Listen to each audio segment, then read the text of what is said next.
భూలోకంలో ఎవరు చేయలేరు. ఎవరి కొరకు నువ్వు ఎంత కన్నీరు కార్చినా అది వారి చేత జరిగింపవలసిన కార్యం కానీ కాదు. నీ దానిని చెయ్యాలి.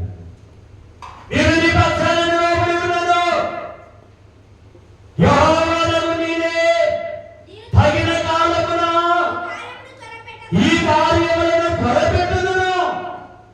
ఆ కార్యాన్ని త్వరపెట్టేంత వరకు నీవు కన్నీరు విడిచి ఆయన వైపే చూస్తూ ఆ కార్యము కొరకు దేవుడు మనల్ని సిద్ధము చెయ్యును గాక.